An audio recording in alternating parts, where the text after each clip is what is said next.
Welcome to Lake Duminagat!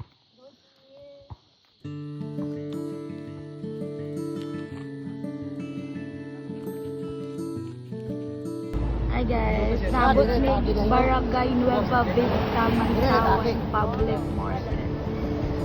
Diba guys, look at time check. It's what time is it? 2:10 and muanhi mi sa Lake Duminagat. Go guys!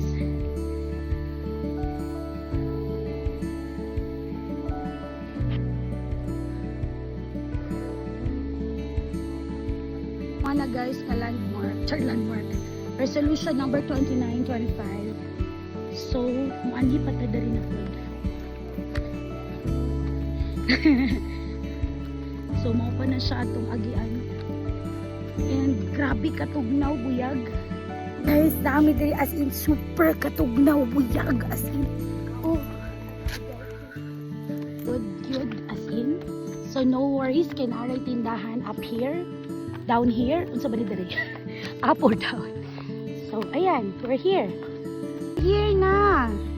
Ayan, Lake Duminagat. Perfect.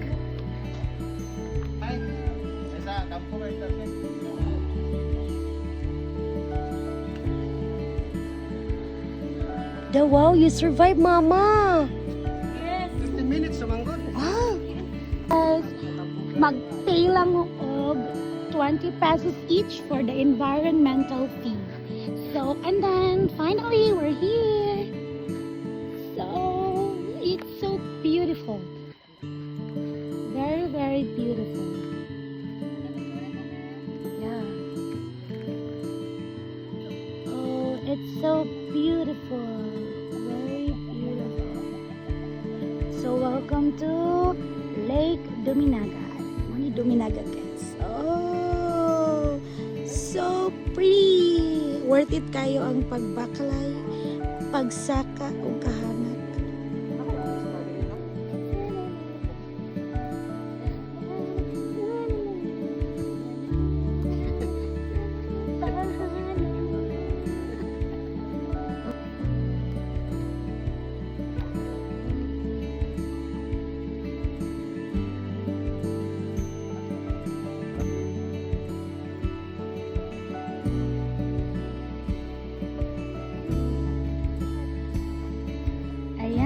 So, kana siya bitaw dira guys. Mauna ato diha ta mo balik og agi. So, ayan. Mo pa na siya atong agion pabalik. Ayan, so padayon ta guys. So, para sa tunga sa ato ang kuan. Update diri sa dagat. So, mga 2 to 3 years from now, siguro sementado na ni siya all the way pa. Worth it yun siya anihan. Pero kailangan lang yun ng strength sa pagbaklay. But 10 minutes lang. 10 minutes lang. 10 to 15 minutes siguro depende sa imong kakusog ng baklay. Hey guys, so kana siya naka-white dira ako ng papa. Naka-yellow ako mama. Amo sa kidan guys, layo anang pick up. Ayun ang natabunan anang sagbot. Ay, ang van. Ay, nindot yung position sa van. O, so kumuanhi mo diri guys, magsakyanan. Ayan, o, kanang giparkingan sa van. Diha mo, ayaw magsuon sa amuha. Ay, kay murag bakilid, so kaya darang napita.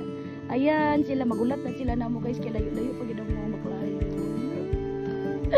Nauna na sila abot. Ay,